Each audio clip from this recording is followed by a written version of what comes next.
award mi lélẹ́yìí gẹ́gẹ́ bẹ́ẹ̀ ṣe mọ̀ wípé a ṣe ìrántí Gbenga Adeboye ní 20 ọdún tí wọ́n ti lọ. A wá ṣe ìrántí yẹn sí ìgbà tí a bí wọn tí ó máa mark Gbenga Adeboye Day lọ́dọọdún tọ́lọ́run bá ń fún wa ṣe. Ẹ dẹ̀ mọ̀ wípé a pín award ogún fún ọ̀pọ̀lọpọ̀ àwọn ènìyàn ní ọ̀nà ogún láti fi ṣe àmì 20 ọdún tí Ọlọ́run ò jẹ́ kí bí ó ṣẹlẹ̀ sẹ́bí Adébóyè mọ́ tí orúkọ Gbenga Adébóyè ò dẹ̀ bàjẹ́. Ẹ dẹ̀ rántí pé mi náà ṣe 35 years behind the mic. A dẹ̀ tún launch Adeboye's Kingdom Foundation. Kí ni ìdí tí a ṣe wá gbé award eléyìí wá? Ìwé ìròyìn Yorùbá ní Tooto àwọn ni wọ́n ní award yìí kẹ́ bá lè mọ̀ wípé ilé iṣẹ́ wọn la wà. Kí ni ohun tí wọ́n ṣe tí wọ́n fi deserve award yìí?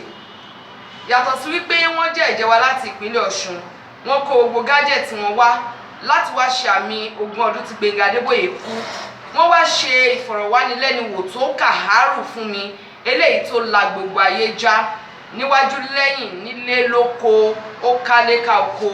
Mo dúpẹ́ lọ́wọ́ gbogbo ìwé ìròyìn pátápátá oko ṣe pé mi ò mọ rírì yín o.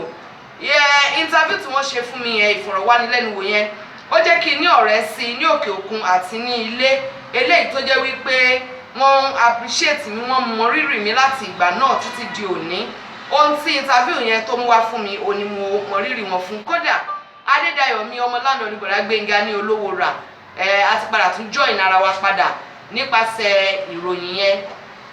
A gbọ́dọ̀ bo oore Ọlọ́run mọ́ra. Ẹbí Adébóyè máa ń mọ̀ọ́re gan ni, ọmọ Balúwa Ṣeun Adébóyè mo mọ̀ọ́re.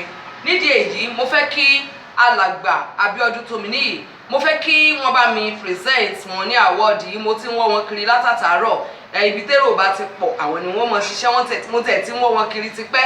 Nítorí ìdí èyí mo fẹ́ kí wọ́n bá mi fún wọn ní award yẹn. Ìwé ìròyìn Yorùbá Tooto wọ́n wà lórí YouTube, ẹ bá mi follow wọn kẹsì máa bá mi wò wọ́n. Thank you sir. Appreciation award goes to ìwé ìròyìn Yorùbá ní Tooto tí alàgbà àbí ọ̀gbẹ́ni Oyèkúnlé Babárìndé jẹ́ adarí wọn. Ní orúkọ Gbenga Adeboye ní orúkọ ìdílé Adeboye kí o bá yẹ sùn.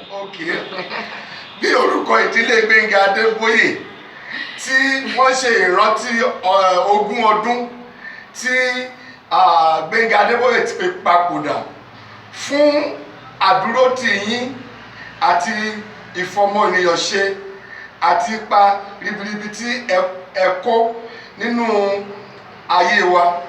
A mọ rírì yín, ẹ ṣé púpọ̀, Ọlọ́run á ràn yín lọ́wọ́. Ẹ ṣé àbá olórí oko ńlé ṣùgbọ́n àbá secretary ti ṣe ọmọbìnrin virgin o, Ìfẹ́ Olúwa kíni Ìfẹ́ Olúwa Fáyẹmí ọmọ Ifá.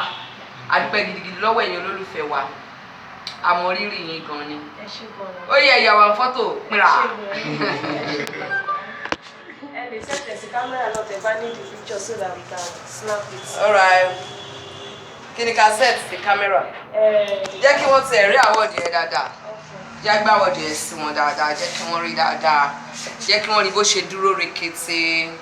Ẹ ń wò wípé ó tún ti yàtọ̀ sí ti Ambrosomide, ó tún ti yàtọ̀ sí Alhaji Gbenga Lawal, ó tún ti yàtọ̀ sí ti Síkírù Alimi. Lódòlódò là ń bọ́ gẹ̀dẹ̀ o ará mi, ọ̀gẹ̀dẹ̀ tá a bá gbìn sétí odò aró mi mú. Àárín ọmọ ló máa sùn alábẹ́fẹ́.